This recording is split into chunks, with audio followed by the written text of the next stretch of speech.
Olá, bem-vindos de volta ao DaniCast.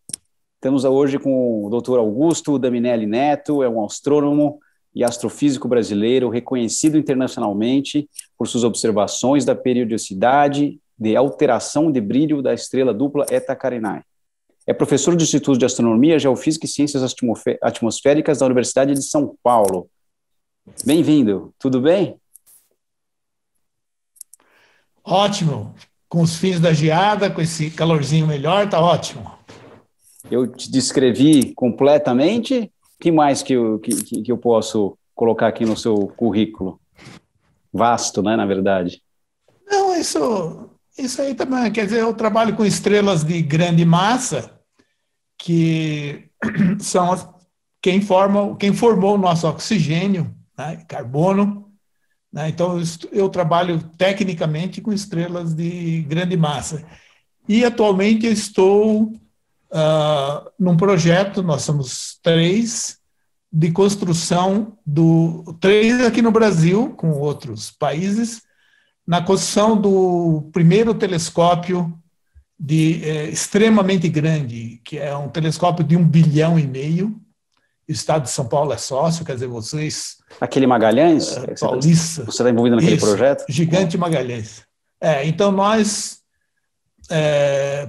somos, quer dizer, a FAPESP, nós pedimos a FAPESP, então nós somos sócios desse telescópio e estamos construindo para as novas gerações aí, para fazer muito melhor do que a gente fez até hoje, né? Eu tenho uma confissão, antes da gente começar aqui com o Augusto, tem uma confissão. Eu preciso falar para ele que quando eu era criança, eu posso estar junto, faz uns 40 anos isso, que deve ter acontecido isso.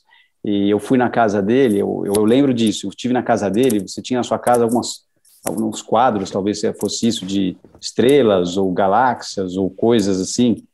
E eu adorava isso, era na mesma época que estava aquela série do Carl Sagan que eu estava assistindo, e durante muitos anos eu falei que eu queria ser astrofísico.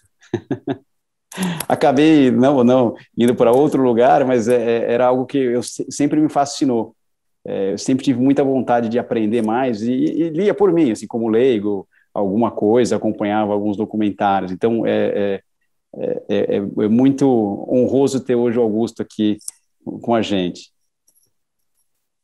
Pois é, quando te ver desse tamanho, né, com tantos anos, 40 anos sem se ver, é interessante. Augusto, antes da gente chegar no Magalhães, eu quero explicar para as pessoas como que você decidiu ser astrofísico ou astrônomo, explicar para a gente a diferença, se tem diferença.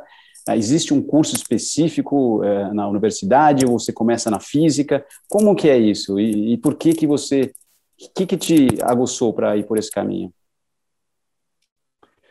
Bom, isso aconteceu durante a física. Eu, na verdade, não gostava tecnicamente, assim, para a profissão, das alternativas que existiam, que era a física nuclear, né, a radiação nuclear, mecânica quântica. Não era meu forte, até que veio um professor Pacheco, voltando da França para a USP, e ele deu uma palestra sobre as supernovas, identificando cada átomo que nós temos, de que tipo de estrela que veio. Aquilo me fisgou, né? Eu nunca fui muito dado a coisas práticas, né? Então, ter uma coisa de explicação maior, que abria horizontes, então, essa ideia me fisgou e eu fui trabalhar, eu e mais 3 colegas, fomos fazer iniciação científica com ele em 1973, 72, na verdade. E daí eu descobri um mundo muito maior. Naquela época eu era tão ignorante, eu achava que todos os astrônomos já tinham morrido há pelo menos 500 anos, que achava que astrônomo era uma coisa muito antiga. Não sabia que era uma coisa moderna e que estava começando a estourar com satélites artificiais, abrindo aí janelas para o raio-x e tudo mais, e que estava numa ebulição enorme, né? Muito além das viagens à Lua, uma coisa muito mais ativa, muito mais de horizontes muito maiores. né? Então, eu entrei nisso e me dei bem, na verdade. Foi uma coisa que eu sempre fiz com amor e essa coisa de aumentar os horizontes meus e das pessoas foi uma coisa que sempre me deu assim uma sensação assim de vida interessante, né? É dura, é uma profissão dura, né? Você pode começar pela física, pela matemática, mas, por exemplo, aqui em São Paulo e no Rio de Janeiro também, tem um curso de astronomia como graduação. Mas a concorrência é muito alta, 32 concorrentes por vaga, é mais do que a medicina em muitos lugares. Né? Para quem acha que é uma profissão que não dá emprego, quer dizer, dá tanto emprego quanto para engenharia, para médico, tem que ralar, aí você tem emprego. Né? Só que atualmente tem uma coisa mais maligna, o negacionismo ele tem atingido todas as ciências básicas de forma muito ruim. Nós temos doutores, né, excelentes sem emprego, assim, de nível mundial, e que não tem vagas, não tem as atividades culturais e científicas murcharam completamente. Né, Por quê? Por que aconteceu recentemente? Um governo negacionista, onde a Terra até virou plana, quer dizer, as pessoas que estão aí na crista do poder são negacionismo a um nível anterior aos gregos, quer dizer, essa coisa de terra plana. Né? É inacreditável que há 2.500 anos atrás os gregos viviam no mundo redondo, globo, né? E sabiam o tamanho e como se mover nele. E agora, né, 2.500 anos depois, tem pessoas de grande impacto social, de poder, que querem dizer que a Terra é plana, que não tem prova. Quer dizer, né, pessoas que não têm cultura, não têm instrução, né? Então tem muita gente em posição de poder, onde que tudo que conta é o dinheiro, né, e o poder e a cultura. Então a cultura está numa situação lastimável, né? A descrença no meio ambiente, no aquecimento global, né? E até a descrença de que nós estamos num mundo redondo, que coisa inacreditável, né? Há alguns anos, quando surgiu essa onda de terra plana, a gente achava que isso não ia para frente, porque era uma idiotice muito grande, né? Frente a toda a história da humanidade. Sei lá, o Brasil não vai, e não só o Brasil. Mas você viu isso no pessoal científico falando de terra plana, o pessoal na astronomia?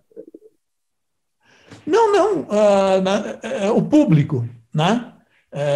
E o público tem influência nos políticos, que tem influência nas verbas. Então, a ciência pura, que é uma ciência avançada, ela não recebe financiamento, né? Porque atrás disso tem as pessoas que não se interessam e que acham que isso não tem menor importância e que não tem a dimensão de quanta riqueza veio e vem da atividade de olhar para o céu, né? Então acha que é uma coisa de frescura, tal, é interessante, mas não serve para nada, essas coisas, né? Então essas pessoas que estão manuseando as verbas, né, eles têm por trás deles essa pressão de pessoas que estão cancelando, digamos assim, uma visão moderna da ciência. E me diz, como você chegou a trabalhar em outros, depois de você fazer essa iniciação, você foi estudar fora, você trabalhou em projetos fora, qual foi o seu andamento depois? Eu fiz o mestrado e doutorado aqui, né, na USP, que foi um dos primeiros doutorados na pós-graduação do Brasil, institucional, mas foi já institucionalizado internacionalmente. Então, nós tínhamos contatos internacionais, vinham professores de primeira linha do exterior, dar curso, fazer conferências, né? Então, e publicação nas melhores revistas do mundo. Então, nós começamos com o pé aonde que deve ser, quer dizer, numa atividade internacional, um número pequeno, mas bastante bom de astrônomos. Aí eu fui fazer pós-doutorado em Roma, na Itália. Depois fui como professor visitante na Universidade de Boulder, nos Estados Unidos, né? E aí voltei aqui, pus minhas âncoras e, né? Quer dizer, toda hora, todo ano eu ia para congressos, organizava congressos, né? Tenho times internacionais que trabalhamos junto, tal, mas basicamente com os pés nesse pedacinho de chão e agora sem congresso só virtual, né? E qual que é a história por trás da estrela Eta Carinae? É assim que fala? Como que você... Eta Carinae. Era Carinae? O AE do latim tá. Então, essa estrela era muito famosa e eu tinha medo dela, não queria trabalhar com isso. Eu queria trabalhar com estrelas de grande massa, mas não ela, porque muitos astrônomos de grande porte tinham trabalhado nela e não tinha feito muito progresso. Ela já é famosa há 200 anos, porque ela se tornou uma estrela mais brilhante que Sirius, foi visível em pleno dia, depois se apagou, e normalmente quando apaga, não volta mais, né? A estrela morre. E a Eta Carinae voltou, então criou um grande mistério. Mas quando a gente começou a usar detetores modernos no Observatório do Pico dos Dias, no sul de Minas, Brasópolis, com uma técnica que chama espectroscopia, que você decompõe e analisa cada pedacinho da luz, né?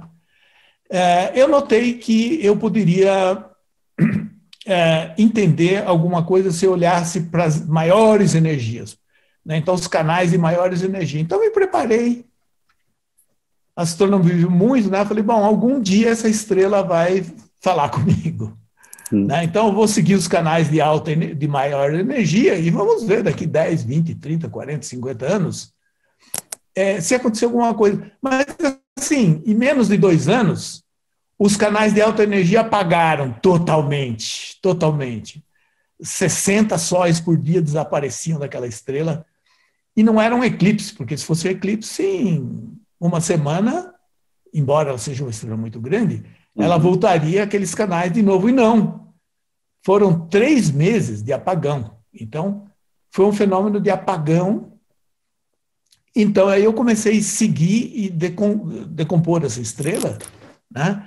E descobri que, na verdade, embora não fosse um eclipse, era causado por uma estrela dupla, onde a estrela menor, que é quem emite as altas energias, ela entra dentro da maior, a cada 5 anos e meio, não no coração, mas na superfície, se esconde lá por 3 meses e sai pelo outro lado.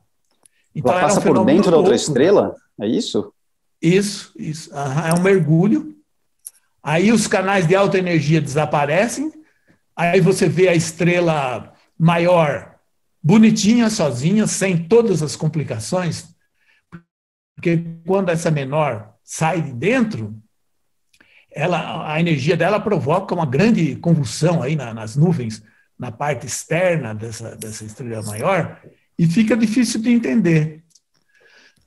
Então, eu fiz os modelos, medi as velocidades e mostrei que era uma estrela dupla. Mas aí todas as pessoas que trabalhavam nessa área, que eram todos famosos, né, embora tinha descoberto alguma coisa, mas ninguém admitia que fosse dupla e que um brasileiro, com um telescópio que ele chamava de Jungle Telescope, né, do meio de um bananal, quando eles olhavam a fotografia, um telescópio no meio de um bananal, eles falaram, o que você viu que nós não vimos com o Hubble já estava funcionando? E a descoberta foi feita num telescópio 1 milhão de vezes mais barato do que o Hubble, né? Num lugar que ninguém sabia que tinha futebol, mas não astrônomo. Então, isso criou um embate interessante, porque você ter adversários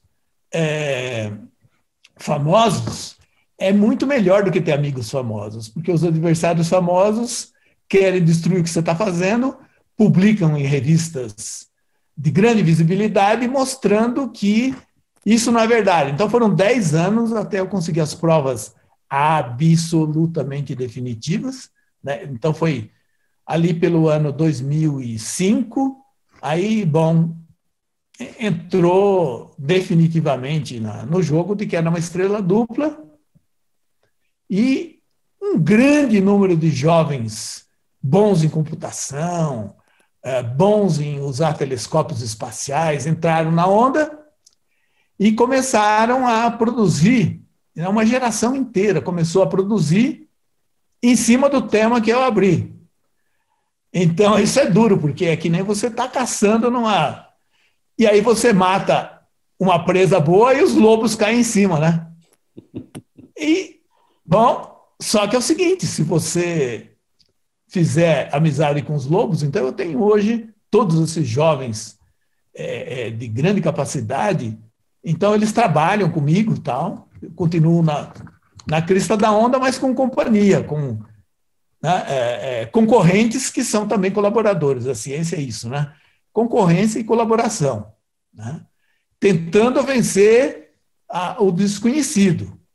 Mas no primeiro momento era tentando vencer quem queria me desacreditar. E não adianta falar, você tem que pôr dados na mesa, né? Uhum. Por sorte já tinha internet, então eu conseguia a cada resultado postar, e isso saía em jornais no mundo inteiro, na Inglaterra, nos países árabes, tinha aqueles que você não consegue ler nada, mas você lê lá Eta Carine e Augusto Dominelli.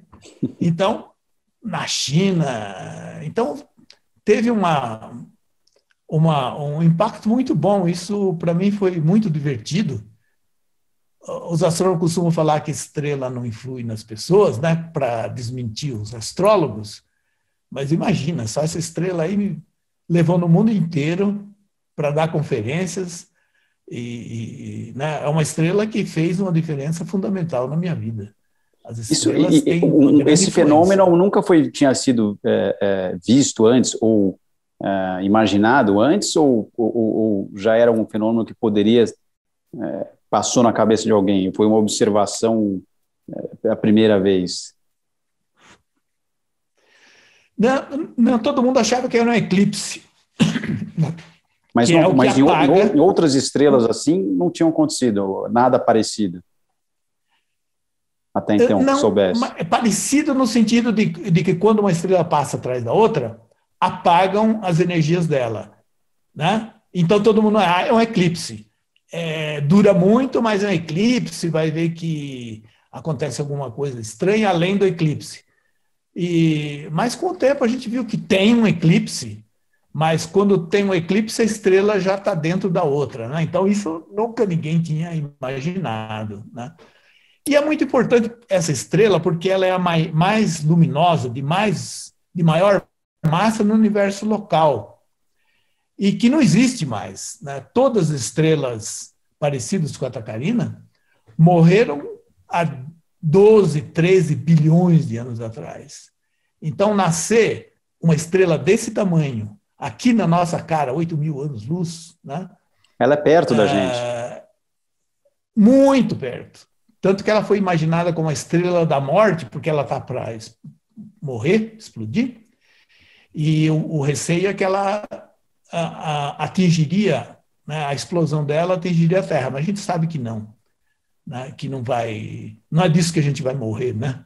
A gente vai morrer de coisa muito menor e mais perto, né, que nem os vírus aí, mas essa estrela, então, não é a estrela da morte.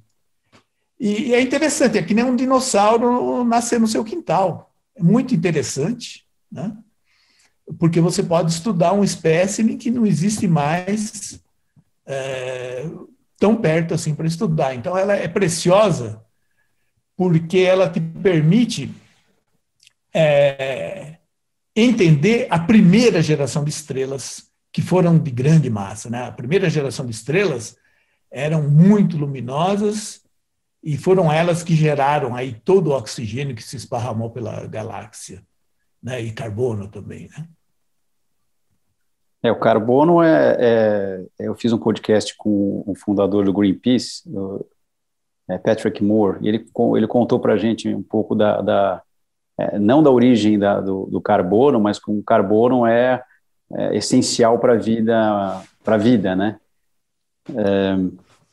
E me diz uma coisa, eu li um texto seu muitíssimo interessante falando sobre a origem da astronomia, vamos dizer assim. Por que o homem, desde quando o homem olhou para o céu e começou a estudá-lo? Pode nos explicar um pouquinho o que você sabe disso e para explicar para a gente desde então? Daniel, é interessante porque a maior parte das pessoas, inclusive cientistas, acham que quando a agricultura teve sucesso e a humanidade foi para as vilas e cidades, aí à noite, né, você não precisava entrar na sua toca para dormir, mas você podia conversar com os vizinhos e olhar para o céu e fazer música, poesia e observar o céu. Então, na verdade, a astronomia tinha sido um subproduto, né, do sucesso da agricultura, que, na verdade, criou a cultura, né? Criou as cidades e aí criou a cultura. Mas isso não é verdade, porque a agricultura não teria tido sucesso só olhando para o chão. Quer dizer, como a agricultura começou em países onde o clima é muito rigoroso, tem época muito certinha para plantar. Então, no Egito, na Mesopotâmia, você tem que plantar e você não pode ficar olhando no ambiente, está frio, está quente. A gente está vendo aqui, né? De repente você planta hoje, dá uma geada amanhã. Então você não pode se basear na energia circulante agora para ter sucesso. Você tem que saber que hora plantar, o tempo em que as coisas crescem não é muito longo, e se você plantar muito tarde, esperar o tempo tá bom e plantar, as coisas podem ainda não estar maduras quando já chegou outro inverno e morre tudo, né? Então você precisa de um calendário. E esse calendário, ninguém tinha computador, folhinha, tinha que olhar para o céu, olhar para a Lua, porque se sabia que tinha esse ciclo de inverno, que é um ciclo de morte, muita gente morria, tudo morria, né? E a Lua foi o primeiro computador natural, porque você podia olhar para a Lua, você falava, está cheia, está metade, está um quarto, está vazia, e estabelecer um calendário. Só que esse calendário não era muito bom, porque a vida começou a ficar mais complicada, e as tribos tinham uma convivência, em épocas, eles tinham que voltar, eles iam levar os animais para pastagem muito longe, e voltar para as reuniões dos patriarcas. Só que a Lua, ela não dá certo com o ciclo. Eles calculavam 12 luas, que dá 360 dias. Mas com isso daí, depois de alguns anos, o ciclo adiantava de um mês. E você não pode trazer animais, pessoas, tribos, com um mês de diferença e dar comida para todo mundo, né? Sendo que o trigo amadurecia numa época muito certa. Uhum. Então, eles começaram a olhar mais para o sol, os egípcios, e descobriram que é isso que não era, o ciclo da Lua não era 30 dias, como eles achavam, mas era 29 dias e meio. Então, tinha que olhar para o sol. Mas aí, como que você olha para o sol? Você sabe onde que ele está, aquele céuzão azul? Mas ali no pôr do sol e nascer do sol, você vê o sol e as estrelas, bem no porzinho do sol, bem no nascer. Então eles começaram a seguir o caminho do sol por entre as estrelas, só usando aqueles minutos de lusco-fusco. Então, em pleno dia, eles sabiam, né, há coisa de 5, 6 mil anos atrás, aonde o Sol estava, que estrelas estavam no céu em pleno dia, qual a posição do Sol, Aldebaran, que era a estrela mais importante, porque ela marcava o início da primavera. Então, eles conheciam a posição do Sol em relação às estrelas dia e noite. E aí as plantações, aí a agricultura deu certo. Então, todo mundo começou a ter comida, aí a multiplicação do número de pessoas, a humanidade, então, começou a... Aí tinha comida suficiente para fazer cidades, para viver em cidades. Então, você imagina o valor econômico, né, que essa observação do céu trouxe para a humanidade. Você multiplicar o número de seres humanos, permitir a criação de cidades, né, é um investimento, né? Então, um olho no céu e um olho no chão, né, eu acho que foi o maior ganho econômico da humanidade, né, que não teria sido conseguido só olhando para o céu. Tinha que ter um olho para cima. Né? Esse é um ponto importante. Né? A relação entre céu e terra... É impressionante como essas pessoas lá atrás já conseguiam... Como é que eles observavam e conseguiam... Eles tinham... Qual era a marcação? Eles, por exemplo, eles olhavam, por exemplo, no mesmo lugar, então eles sabiam que, sei lá, tem uma montanha ali assim, e aquela estrela está mais para cada montanha. Como é que esse tipo de observação, para a nossa cabeça moderna hoje, que a gente não vê o céu, né? A gente não vê as estrelas direito nessas cidades que a gente vive aqui malucas, como que aquele ser humano tinha capacidade de observação assim? A gente perdeu essa observação hoje em dia também, né?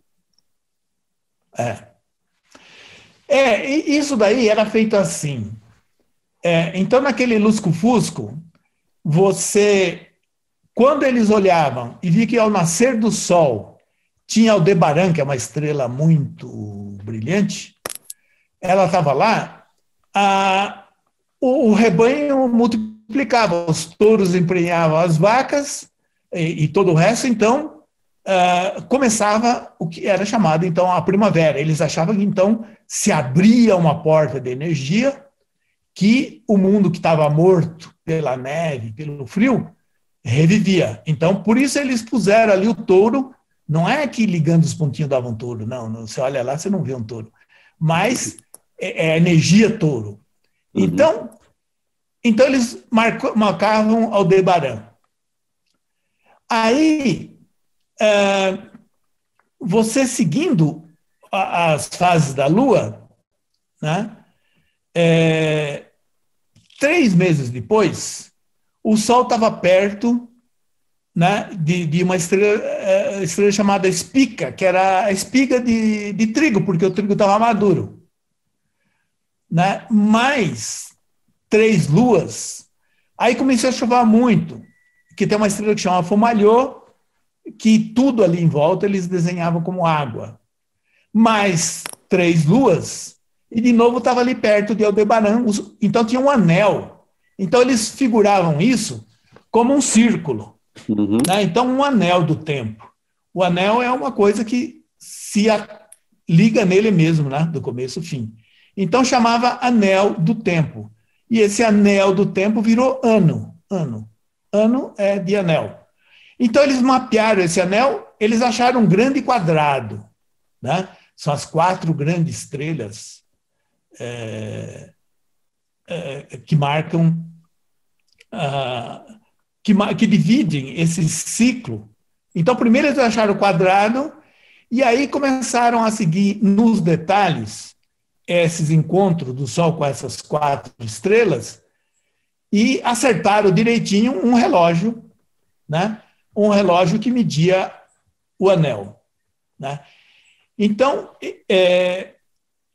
então, foi a conquista do calendário solar, né, melhorou muito a agricultura, né, porque você tinha precisão, e não só. Eles começaram a perceber que tudo que era importante acontecia nesse caminho que o Sol fazia entre as estrelas, que eles chamavam de eclíptica. Então, eles podiam prever eclipse, usaram a previsão de eclipse os gregos usaram para atacar os inimigos e derrotar durante eclipse, por exemplo, né? Então se tornou um instrumento de guerra há dezenas de séculos, né?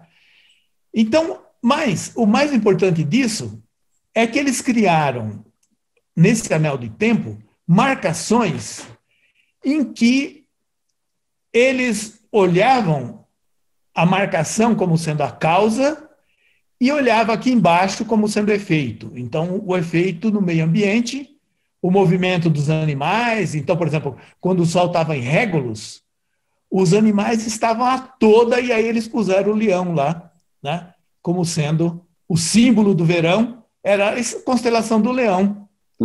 Né? Então, para lembrar que aquela era a época da caça. Né?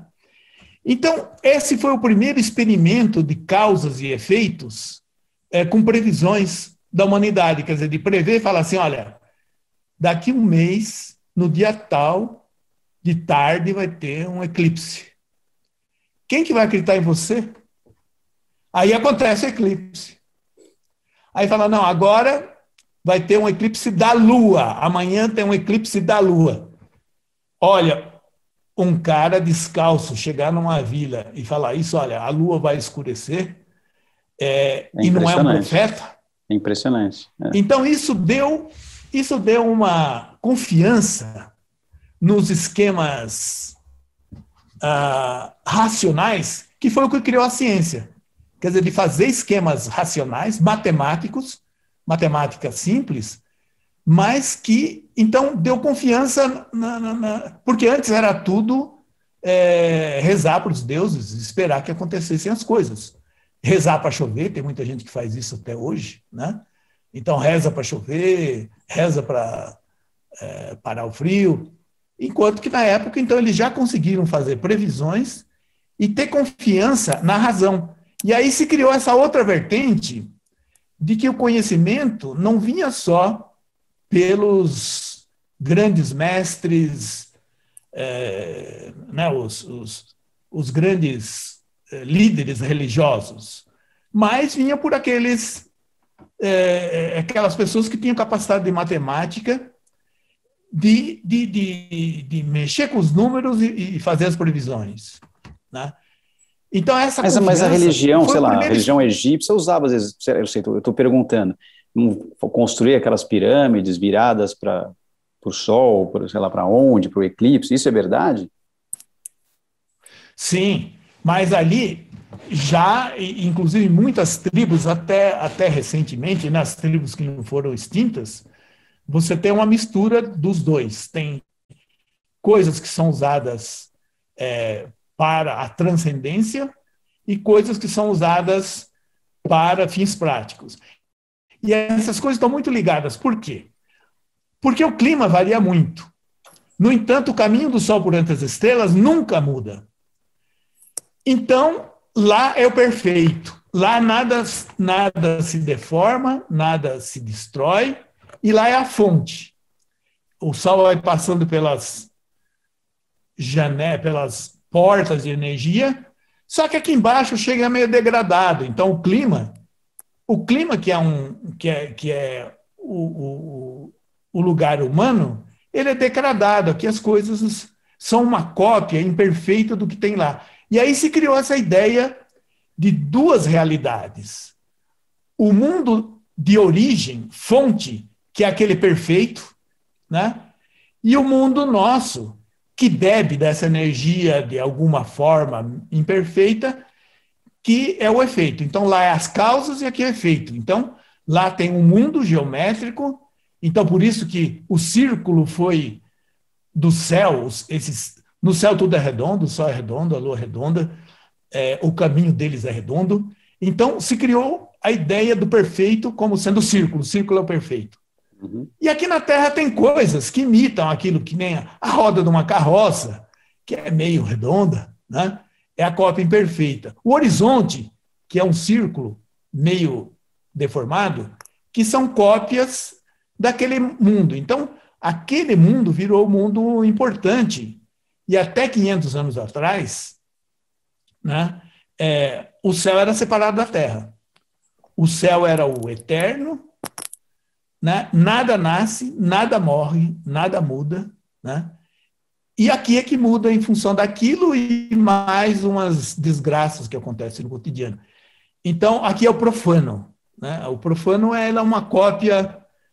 E aí, então, a geometria era aplicada no céu, né? De círculos, triângulos, etc., formas puras. Uhum. E a física era aplicada na Terra. Tiro de canhão, tiro de flecha, que tinha algum comportamento imitando um pouco o céu, mas logo a flecha caía, deixava de ser aquela curva e tal, né?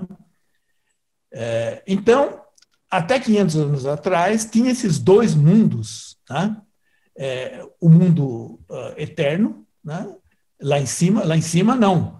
Para os gregos, já há milhares de anos, não tinha em cima nem embaixo. Quer dizer, lá em volta, a Terra era envolvida por esse mundo perfeito. Da quinta essência, a matéria era uma matéria mais pura, o fogo de lá era um fogo mais perene, não era Os igual ao nosso deuses iam fogo para lá que e voltavam, apaga vinham para cá também, né? Mas, quer dizer, as grandes tramóias dele iniciavam lá, e quando eles mudavam uma coisa lá, mudava tudo aqui, né? Então, eles mudavam lá, que era o mundo, era a matriz, né? E só 500 anos atrás, na verdade,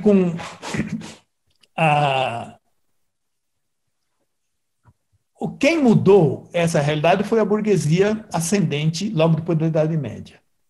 Então, é daí que surgiu Então, a gente pode chamar da astrofísica moderna, seria isso, a partir daí? Foi um pouco depois. Quer dizer, o primeiro passo foi que esse mundo de lá é perfeito e aqui tudo morre, servia muito para quem dominava na época, que era a igreja. Então, você, para ter contato com o perfeito, com o céu, você tinha que passar pela igreja, né? Então, lá era o poder absoluto. Os burgueses, quando começaram a produzir muitos insumos, né, eles ficavam ricos, mas isso não significava nada, eles não tinham nenhum poder, né, porque eles estavam aqui, isso eles mandavam no preço do sapato, da colheita, né? Então, eles não tinham nenhum papel importante no mundo, né, porque o mundo poderoso era o mundo do que não morria, e eles morriam, o dinheiro acaba e tudo mais. Quando o Copérnico retomou uma ideia muito antiga, né, dos gregos, de que a Terra girava em volta do Sol, ele tirou a Terra, que era o lugar da morte, e pôs no lugar do eterno, né? Se a Terra gira em torno do Sol, ela gira como os outros astros giram em torno do Sol, outros astros. Então, como uma coisa da morte, entrou no céu. E isso foi uma mudança para a humanidade muito importante. Quando a Terra entrou no céu, né, isso mudou totalmente a humanidade, né, porque mudou o quadro em que se pensava. Quer dizer, então, a coisa que morre, o Galileu falava assim, ouro é importante? Mas num universo de ouro, a pessoa mais feliz da vida seria aquela que tivesse um pouquinho de barro, de terra, para plantar um pé de tomate, né? Então, esse negócio de morre ou não morre, não tem importância, né? Então, e ele teve uma sorte de ter explodido uma estrela, que na verdade eles acharam que nasceu. O Kepler observou o nascimento de uma estrela, que hoje nós chamamos que morreu. Uhum. E o Galileu falou, poxa vida, se estrela nasce, então também morre. Então, no céu, existe nascimento, existe morte, só que num tempo muito maior do que a existência humana. É como um micróbio, imagina um micróbio aí na ponta do seu dedo que vive alguns segundos. Ele vai olhar para você é o universo dele, e ele acha que você é absolutamente eterno, né? Então, o Galileu já teve essa percepção de que aquele mundo tem ciclos muito mais longos, né? Então, na verdade, não tem dois mundos, tem um mundo só. Então, a Terra está no céu. Quer dizer, a Terra está no céu faz pelo menos 500 anos, a morte está no céu, E a morte é a coisa mais estudada no céu. As mortes de estrelas é a coisa que mais dá emprego na astrofísica e que mais atrai os jovens. São aquelas mortes, aquelas bem terríveis que a estrela se engole e vira um buraco negro. Por quê? Então, justamente por que Isso hoje por que é interessante você estudar a morte das estrelas? O que ela nos demonstra?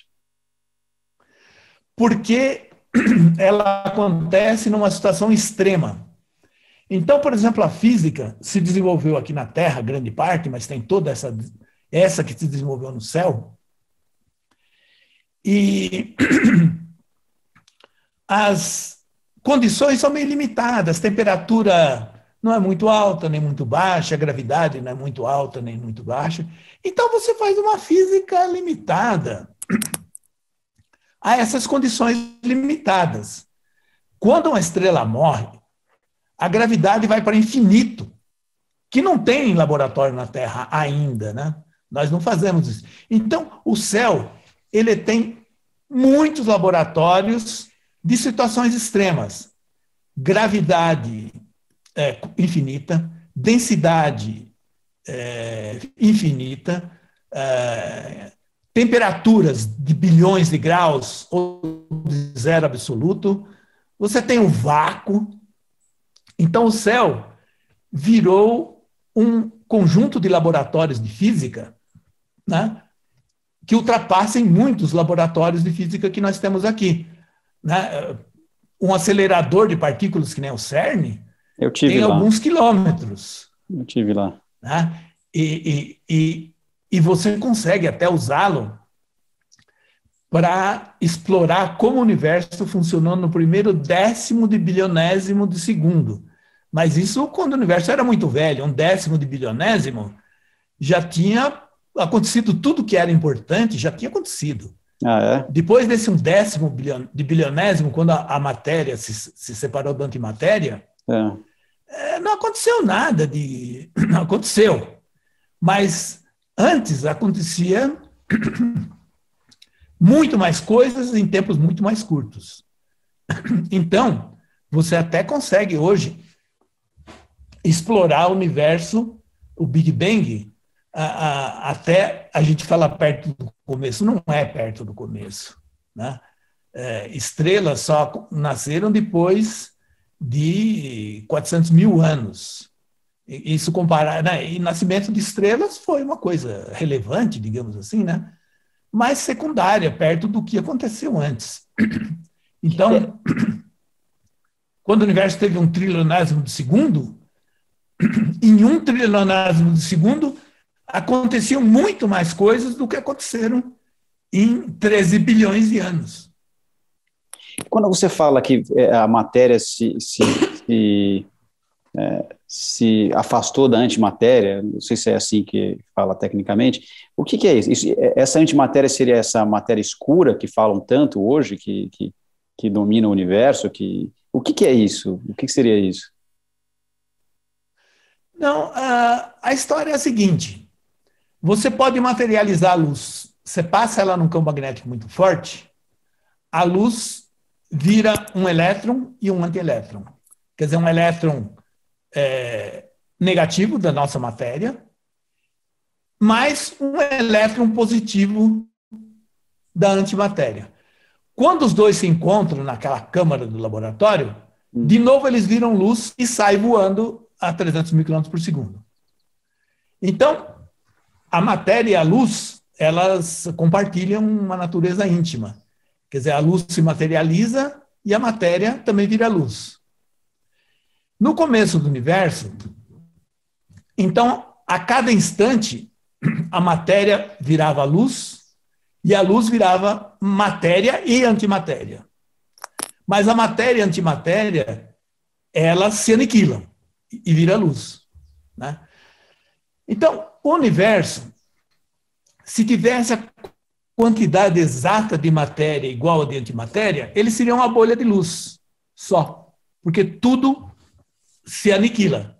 Como ele estava em expansão, as partículas começam a ficar longe uma das outras e não se autodestroem mais. Né? Mas tudo que tocar a outra se destrói. Então, na verdade, o universo é uma bolha de luz. Não tem quase matéria, né? Se você contar as partículas de luz que tem no universo, dá para contar com precisão, para cada 1 bilhão de fótons de luz, né, existe uma partícula de matéria, né, com prótons positivos, elétrons negativos, como nós, que é a matéria igual a nós. Isso daí é nada no universo. Quer dizer, todas as 100 bilhões de galáxias, com todas as suas estrelas e todos os seus planetas, é 1 bilionésimo do que existe, né, entre matéria e antimatéria. Quer dizer, fazendo a contagem da luz e da matéria, então se descobriu que, na verdade, o universo não é simétrico. Então, aí se descobriu uma coisa muito importante para a física, que é a quebra de simetria. Então, a matéria não tem tanta quanto a antimatéria, porque tem uma questão fundamental que não é simétrica. Foi a primeira descoberta na física de algo que não era simétrico. Se fosse tudo simétrico, o universo era uma bolha de luz, o que praticamente é. Então, a nossa matéria é uma coisa absolutamente rara do universo. Perante a luz, perante a matéria escura é uma matéria que também tem gravidade, como a nossa, mas aparentemente não tem partícula, e é 6 vezes mais, né? Tem 6 vezes mais matéria escura do que energia escura.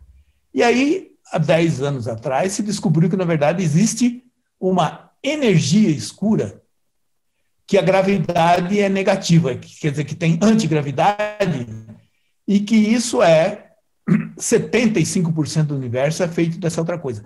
O importante disso é o seguinte, a gente sempre achou que a gente tinha uma intimidade com o cosmos, porque a gente é feito da mesma coisa que as estrelas.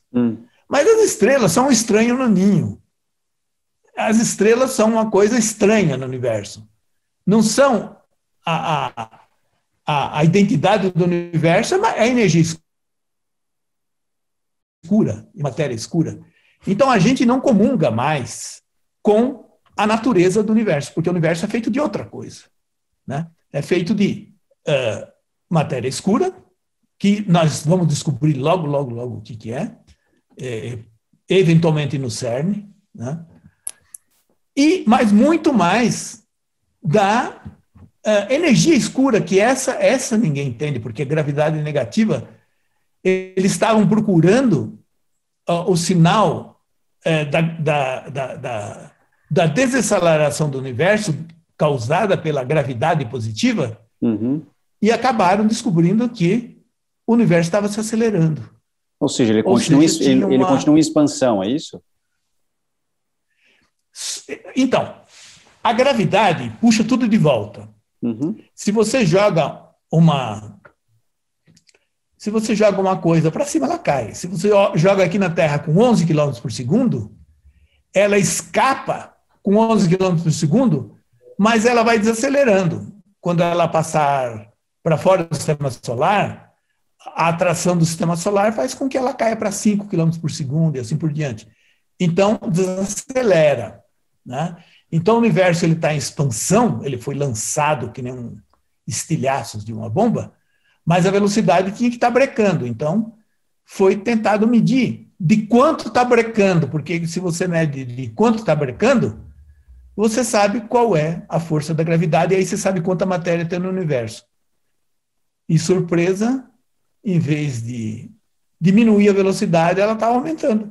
E aí então, não tem essa antimatéria que é antigravidade, ele está expandindo, então, é isso? A gravidade te puxa. Não é antimatéria. Antigravidade. Não, a antimatéria funciona tudo como a matéria. Matéria e antimatéria é a mesma coisa, só que com carga trocada, né? Aí a energia escura, ela faz as coisas se repelirem. Ela sempre fez as coisas se repelirem, desde o início do universo. Só que, como a matéria estava muito perto uma da outra, a gravidade ganhava da antigravidade, né? Então, a expansão do universo ela era dominada pela gravidade. né, que vai diminuindo a expansão.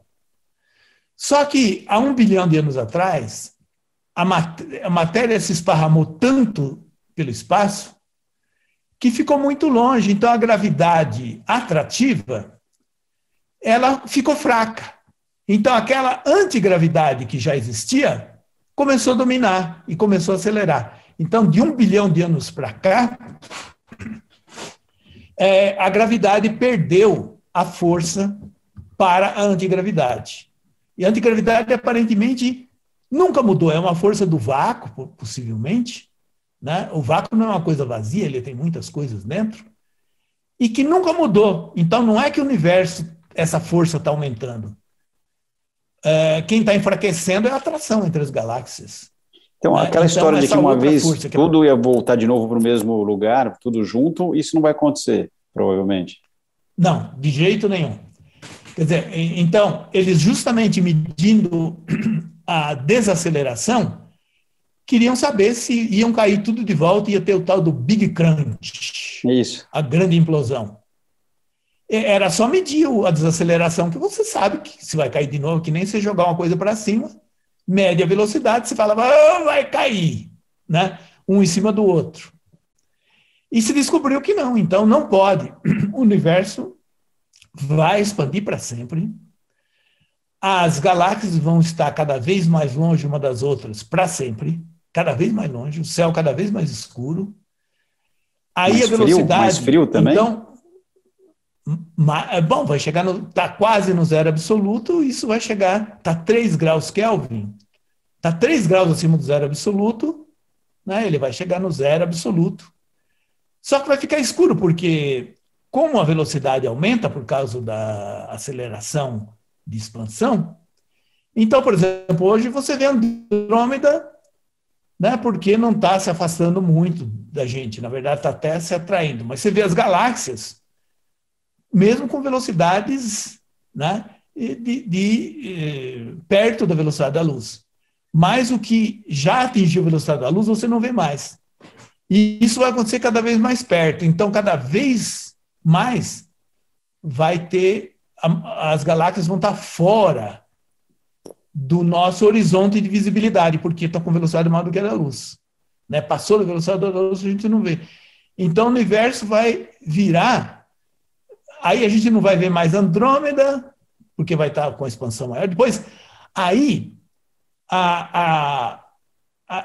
podem acontecer várias coisas que ainda não se sabe, mas uma possibilidade é que vai ganhar da gravidade entre as estrelas, então vai esparramar a galáxia, então a nossa galáxia vai se desfazer. Aí, mais ainda, os planetas vão estar em volta do Sol, porque tem uma gravidade bem grande. Uhum. Só que quando a energia escura atingir aqui, vai arrancar os planetas do Sol. Depois, vai ganhar da gravidade das rochas, das partículas que estão presas no centro da Terra. Então, a Terra vai evaporar. Os átomos vão ser jogados para fora. Vai virar uma sopa de prótons. Mas, aí vai atingir o átomo. Então, quando a energia escura ganhar da força do átomo, que é muito forte de manter a coesão, vai ela arrancar os elétrons dos prótons. Esse é chamado do cenário Big Rip, né? Grande estraçalhamento, de você estraçalhar até as partículas, ficar partícula elementar. Você vê que tem uma analogia com o Big Crunch, né? No Big Crunch iria virar uma sopa de partículas, porque já foi uma sopa de partículas, só que com temperatura infinita. Uhum. E agora o cenário é mais para virar uma sopa gelada de partículas, né? E densidade zero. Né? Que incrível. E me diz uma coisa, você consegue explicar para a gente, é claro, é difícil explicar em poucas palavras, mas a diferença entre a física newtoniana, einsteiniana, física quântica, teoria das cordas, que pouco, assim, como é que a gente consegue, porque por pouco que eu li, às vezes a teoria, por exemplo, de Einstein e Newton, elas às vezes não se conversam, a teoria do grande e do pequeno. Como é que funciona? Qual a diferença? Se a gente se limitar a alguma dessas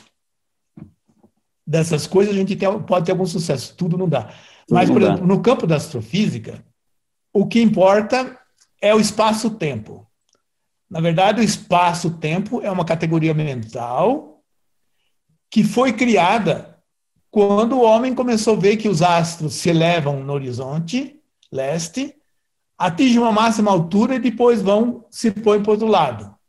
Então, isso divide o ambiente em duas partes. O AM, PM, antemeridiem, né? Antes do meio-dia, depois do meio-dia, e aquela linha no meio que divide é a linha que criou o espaço-tempo. Por isso que a gente não consegue separar espaço e tempo, porque os astros estão se movendo e quando eles passam da máxima altura, tá? Eles vão para um outro lado. Então, o espaço e o tempo nasceram junto como categorias mentais, né?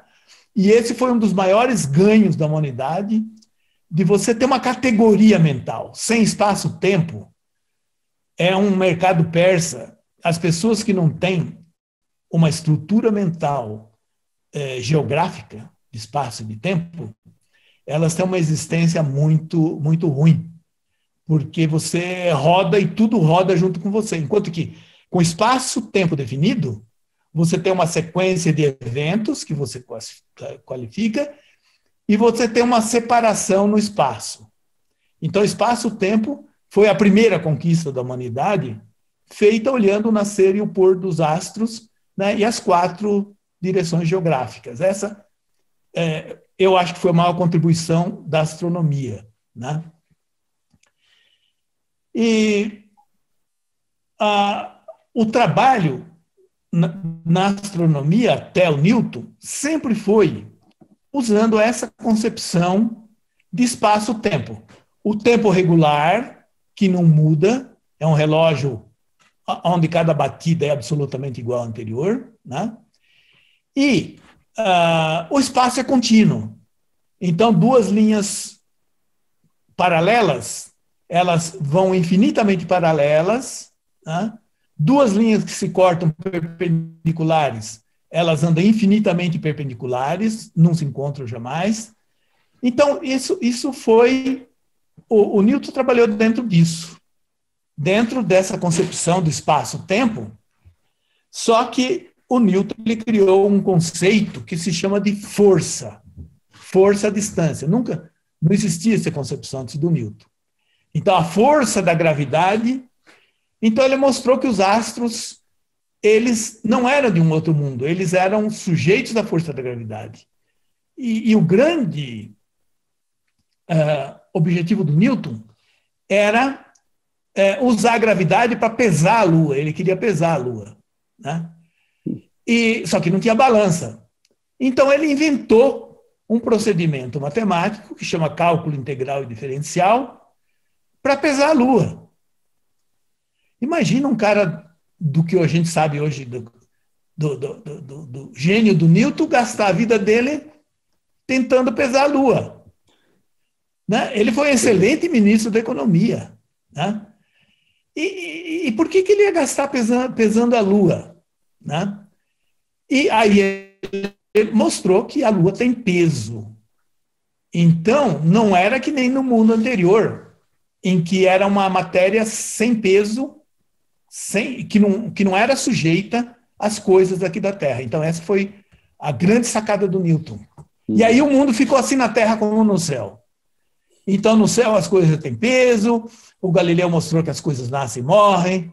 Então, teve uma democratização, digamos assim, do espaço e do tempo, que foi o grande incentivador para a formação dos estados da burguesia. A burguesia precisava dessa coisa de que não tem origem nobre e origem pobre. Não tem origem, a origem não importa. Tudo se regula pelas forças e as trocas entre as pessoas eram em função da matéria acumulada. Quem tem mais matéria tem mais força. Então, isso começou a regular uma nova cosmologia aqui na Terra, né, onde não era o mundo sobrenatural que mandava, mas era o mundo das forças entre as pessoas, né, por causa da matéria, de quanta matéria você podia trocar, produzir, etc. Então, se criou uma nova cosmologia e o Newton trabalhou dentro disso, né, a força da gravidade aplicada ao céu mostrou que a geometria se aplicava à Terra ao céu e a física se aplicava à Terra ao céu. Então, mas ainda dentro disso era a geometria euclidiana, aquela que a gente sabe que a soma dos ângulos internos de um triângulo é 180 graus, que as paralelas nunca se encontram. Então, o Newton, ele criou dentro disso e criou um mundo gigantesco. Tão gigantesco que, por exemplo, o cálculo integral e diferencial começou a ser usado para fazer pontes de grande estrutura, grandes edifícios, grandes navios. Se você fosse pagar royalties para o cálculo integral e diferencial do Newton, daria mais da metade do PIB da humanidade. Quer dizer, grande parte do PIB da humanidade veio dessa frescura do Newton de inventar uma forma de cálculo para pesar a Lua. Impressionante. E que hoje, até na eletricidade, né? Então, o PIB da humanidade, né, se deve muito ao Newton e à existência da Lua. Se não tivesse uma Lua grande e próxima, que o Newton podia medir direitinho, é possível que até hoje talvez a gente não tivesse cálculo integral diferencial, né? Então, a existência da Lua é um recurso natural que deu economicamente lá no tempo do Newton, né? Deu esse cálculo integral diferencial, que é a base de todas as engenharias. Não existiria uma única estrutura de grande porte, né, ou faculdades de engenharia sem o Newton, né? Então, mas deu de novo, né, o fato da Lua estar próxima incentivou aqueles foguetinhos precários americanos a chegar na Lua. Então, a conquista do espaço, ela gerou uma nova revolução industrial. Se você olhar nos produtos que vieram daí da Lua, miniaturização de computadores, telecomunicações, tratamento de alimentos. Então, a ida à Lua, né, também trouxe uma revolução tecnológica para a humanidade que só vai ser superada se a gente for para Marte.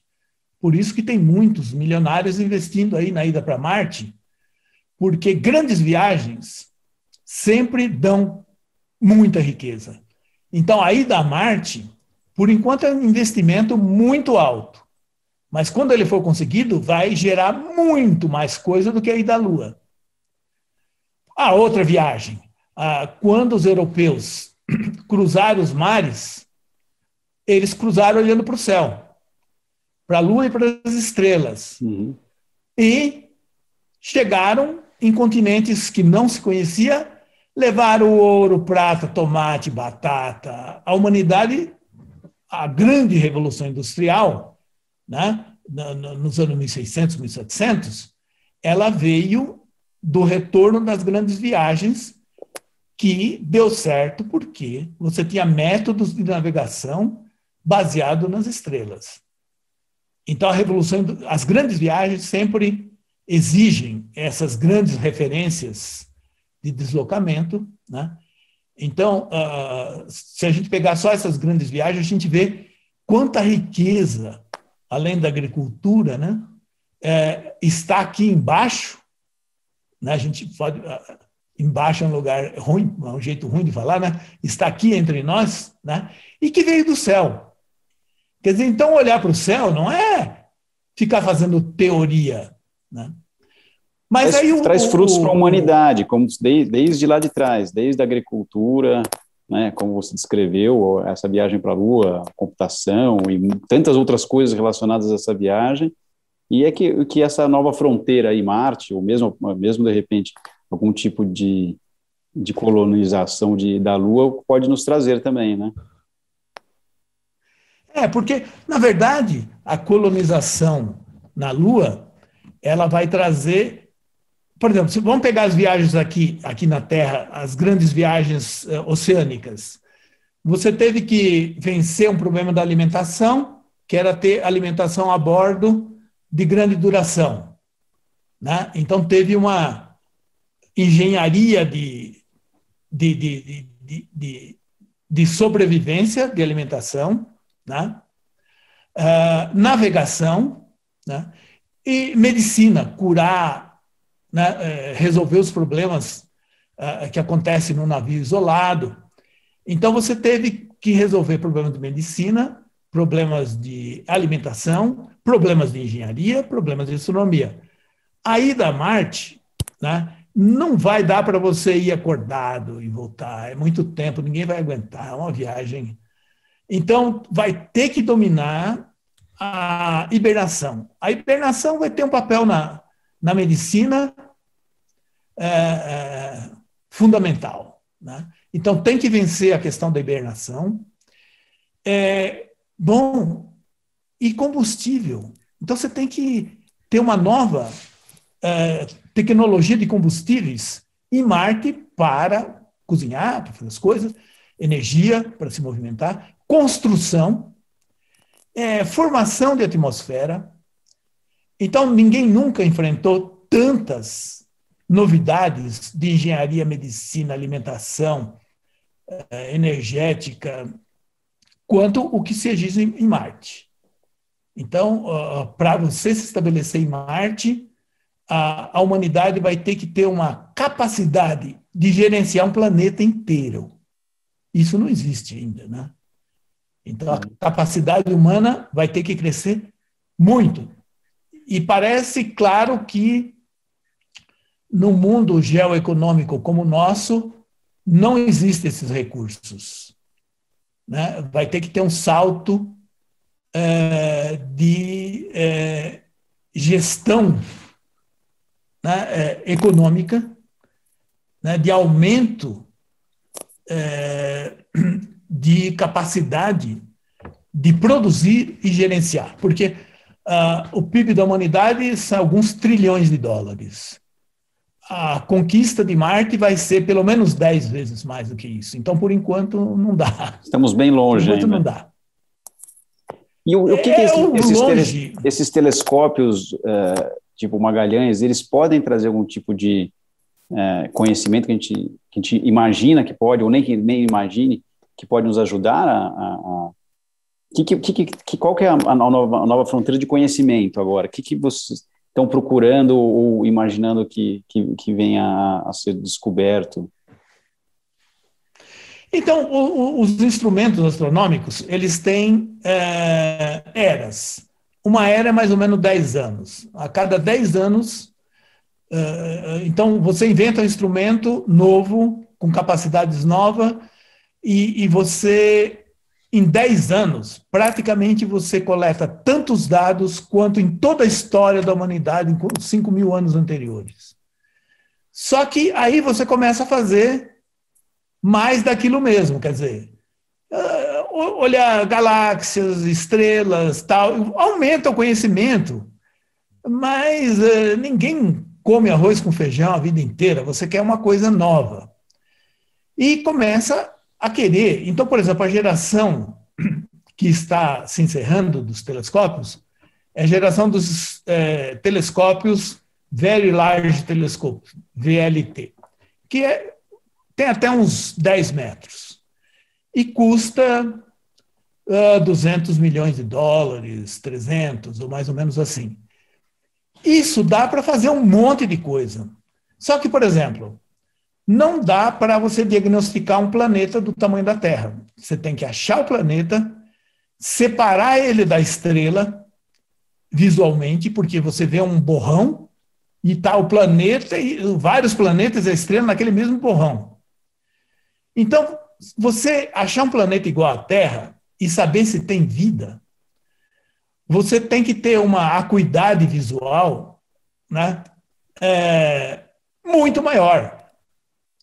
Então, hoje, os telescópios estão aí com, sei lá, 10 mil vezes a acuidade do nosso olho nu, né? Isso tem que multiplicar por 1000 para você ver um planeta separado da estrela. E você passar aquela luz, é um pouquinho de luz, é muito pouca luz, os planetas são escuros. Então você tem que coletar muita luz, aí você tem que fazer um telescópio, um espelho do tamanho do campo de futebol, para coletar muita luz, senão você não consegue analisar. Então tem uma engenharia muito complicada, que ainda não existia como fazer isso, um telescópio do tamanho do campo de futebol, porque tudo que é grande não tem tanta perfeição. Não, mas você tem que aumentar a perfeição de mais de 1000 vezes. Então a ótica tem que ser, não só o monstro tem que ser maior, como ele tem que ser muito mais delicado. Então é um salto tecnológico, né? Que é isso, com $1,5 bilhão de dólares e 15 anos de trabalho, dá para construir, e para o grande objetivo é diagnosticar atmosferas de planetas e descobrir se lá tem sinais de atividade biológica. Se você descobrir que lá tem ozônio, você tem fotossíntese, porque não tem como manter fotossíntese, né, sem vida. Né? Uhum. A camada de ozônio é uma produção da fotossíntese. Por isso que a gente sabe que não tem fotossíntese em nenhum planeta do Sistema Solar, porque isso há 50 anos ou mais já se fez o diagnóstico dos planetas e não tinha ozônio em lugar nenhum. Então não tem fotossíntese. Então não tem planta. Ah, mas pode ter micro-organismo, né, sei lá, metano. Marte tem um pouquinho de metano, mas é tão pouco que pode ser simplesmente um subproduto da formação.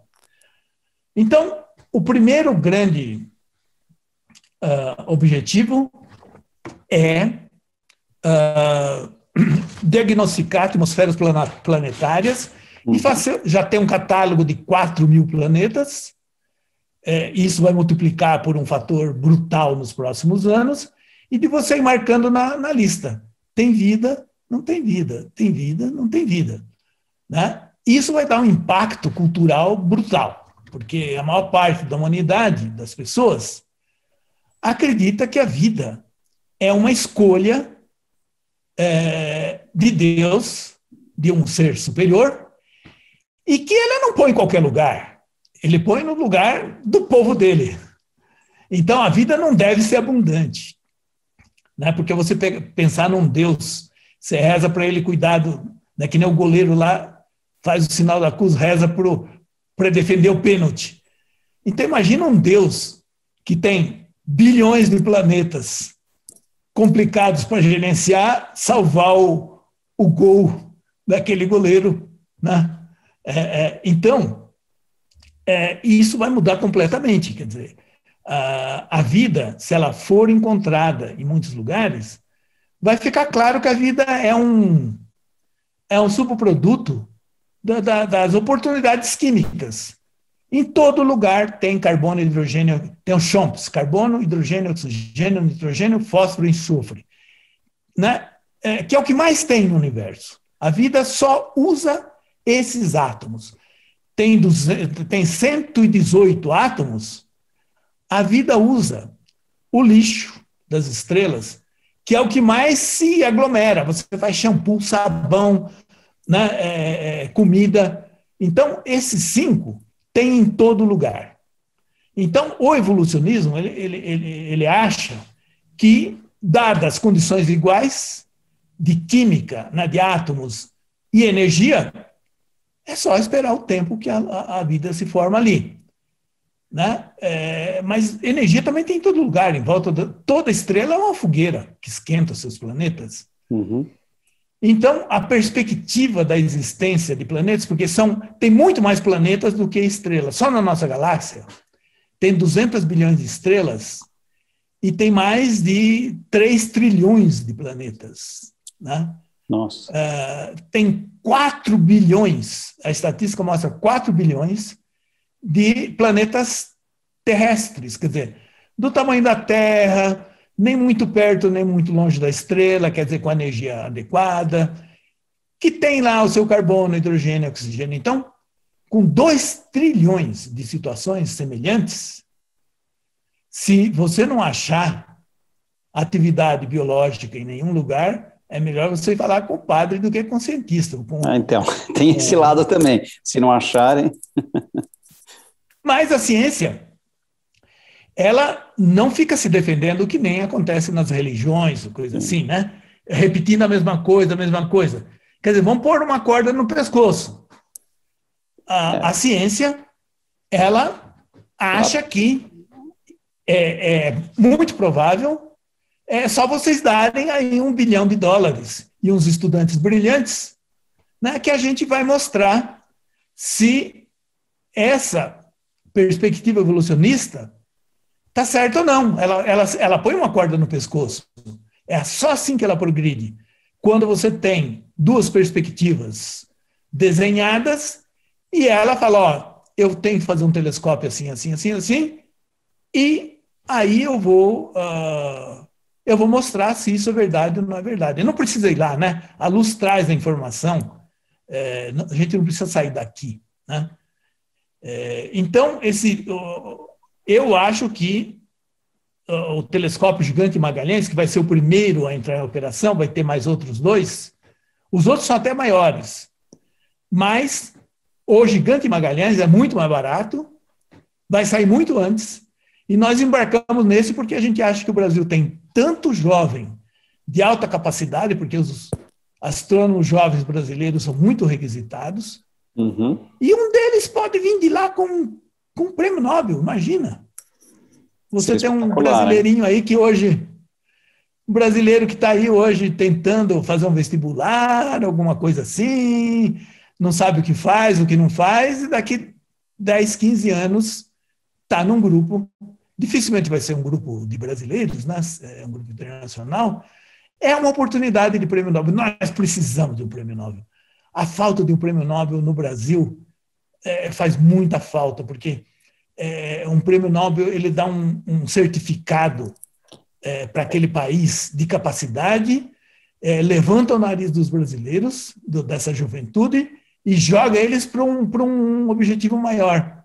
Então, apostar num projeto que pode trazer, que vai, não sei se vai, vamos ver, é levantar uma possibilidade para a juventude, né, de mudar a história, não só da humanidade, como a história do Brasil também, né?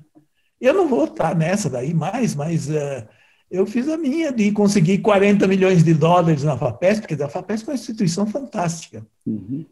Depois de 2 anos de consultas internacionais, a FAPESP decidiu que o Brasil, quer dizer, o Brasil não, o Estado de São Paulo, tem capacidade de se juntar nesse programa, construir equipamentos e construir capacidade humana para um novo futuro. Então, a FAPESP tem uma coragem incrível, por $40 milhões, né, num país em que tem tão pouco investimento em ciência pura, né, foi uma coisa grande. Mas vai levar um tempo ainda. Com essa mensagem de otimismo, que eu quero deixar aqui o meu agradecimento ao Augusto, é o pioneiro na área, que acreditamos aqui, eu estou com ele nessa, que o Brasil ainda vai levar um Nobel aí, por causa dessas descobertas que logo acontecerão, com esses investimentos que estão sendo feitos. Agradecer a ele e vamos fazer.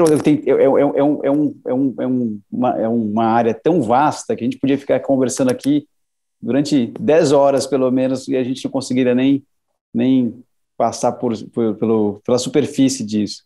Muito obrigado, viu, Augusto? Obrigado a você, Daniel. Prazer em te rever de novo e nesse enquadre de jogar a bola para cima e ir num novo mundo muito mais feliz, né? para essa juventude que tem capacidade, né? Quando você vê as pessoas ali na rua, no trabalho, você não imagina as capacidades que existem se forem cultivadas, né, com incentivos como esse que a FAPESP coloca, né? Então, a astronomia me fez muito feliz, né? No mínimo, ajudou a aumentar o meu espaço interno, porque você precisa crescer por dentro, né, para conter coisas cada vez maiores, e isso, viver assim, já é uma felicidade, né? De viver com espaços cada vez maiores, com uma imaginação, e que não só a imaginação, mas com ciência, que atinge cada vez distâncias maiores. É uma existência feliz. Eu gostei de ser astrônomo. Você não fica rico de dinheiro, mas você fica rico de amigos, de viagens, de projetos, tal, né? E o Brasil tem um futuro grande nessa parte da astronomia. Que ótimo. Muito obrigado.